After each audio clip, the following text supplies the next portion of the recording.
Здравствуйте, друзья! В эфире Геоэнергетика Инфо. Максим Радайкин и сегодняшний мой собеседник Александр Фролов. Здравствуйте!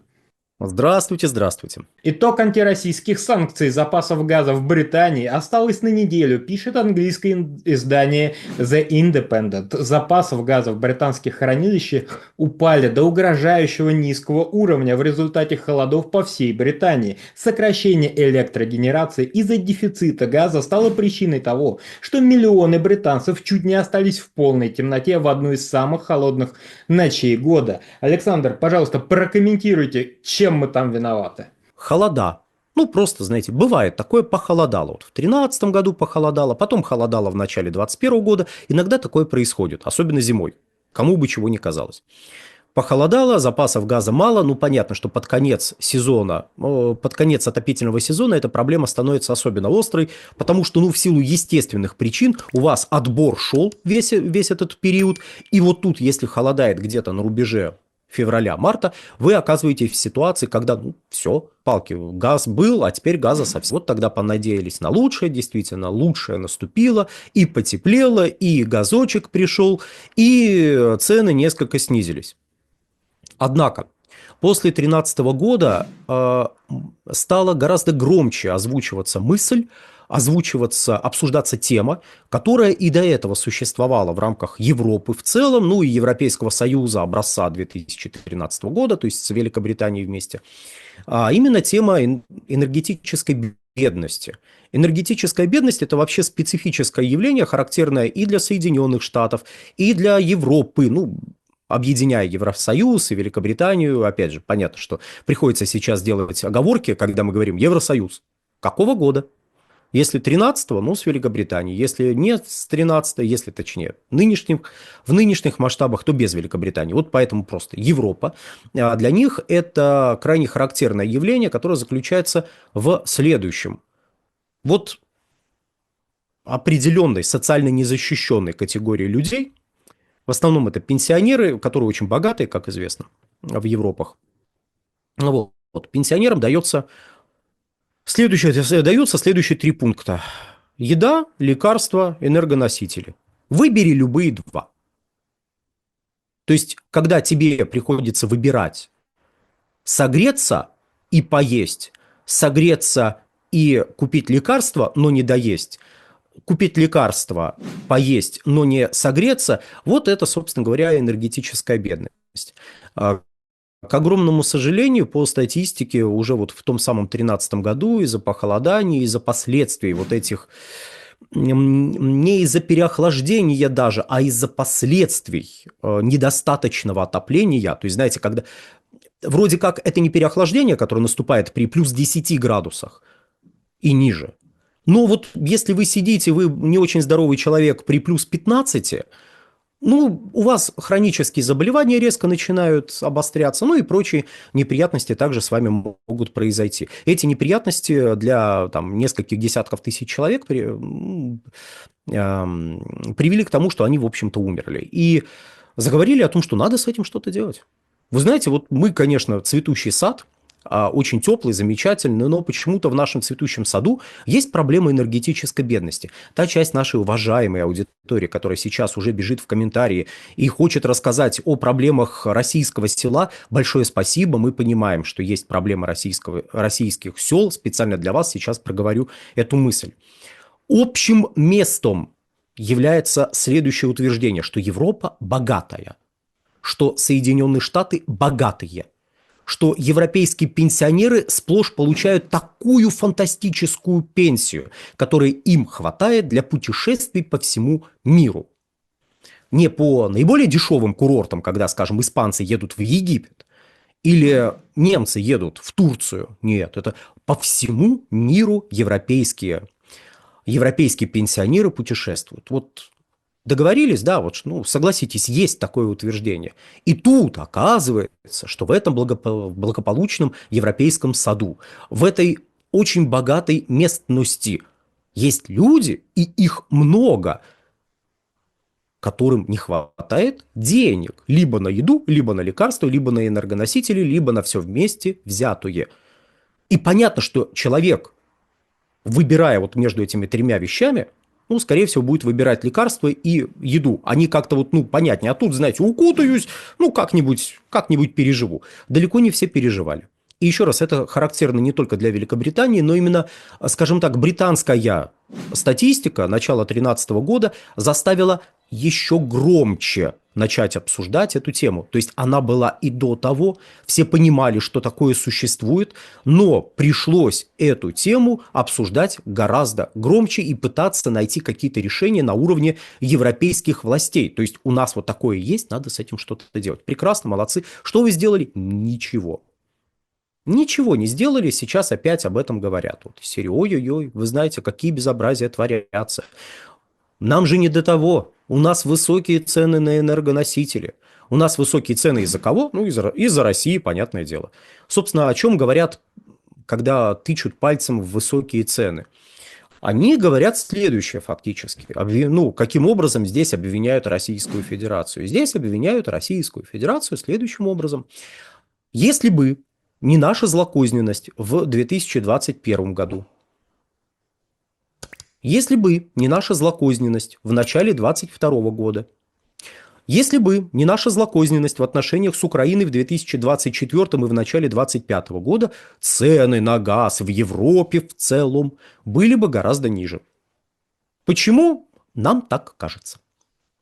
У вас есть какие-то доказательства? Нет, никаких доказательств.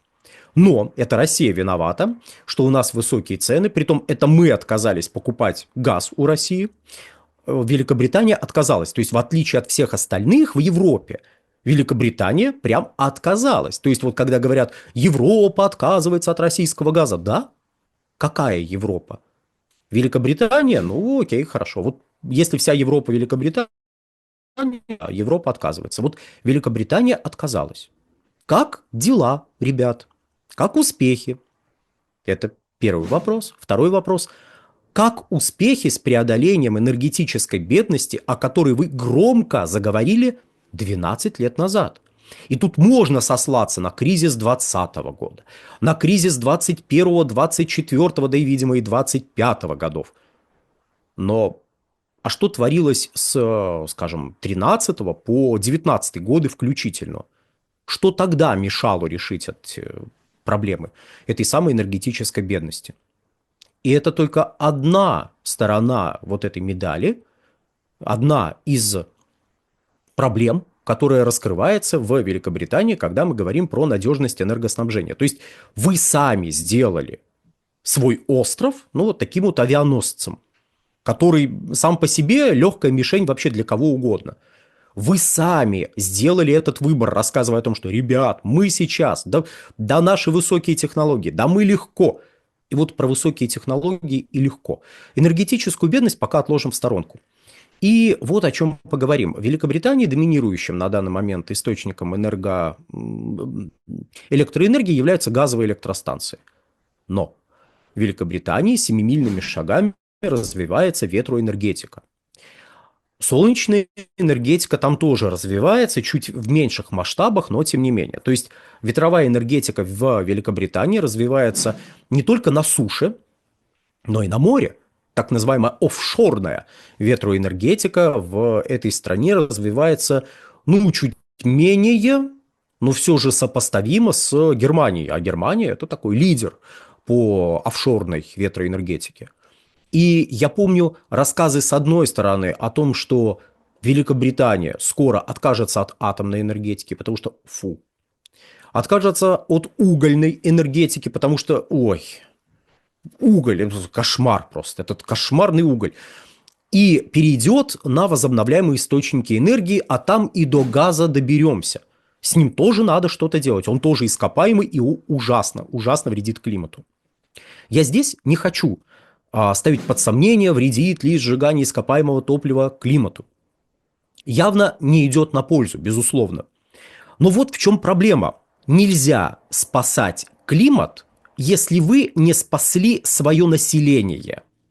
Если вы не обеспечили своему населению высочайшую стабильность энергопоставок, если вы не обеспечили вашему населению высочайшую финансовую надежность энергопоставок. То есть одно дело поставить физически какой-нибудь кубометр газа, другое дело, чтобы у человека были деньги на покупку этого кубометра газа.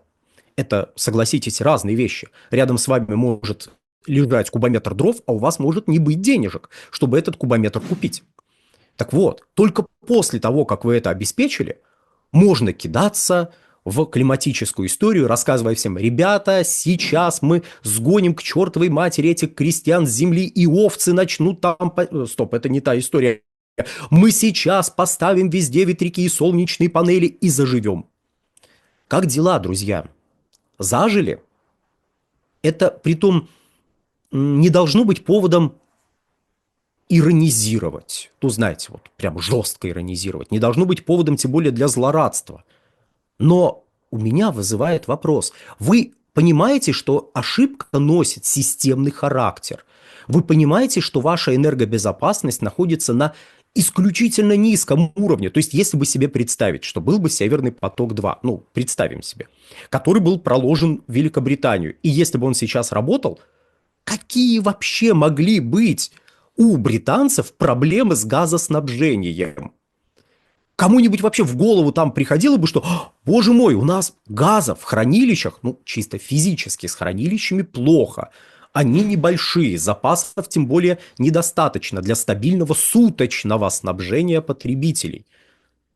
Газовые хранилища не обеспечивают стопроцентные потребности потребителей. Они часть возрастающих потребностей обеспечивают. Но даже этого, получается, не хватает. А если вдруг ветра нету? А если солнышко тучки закрыли зимой?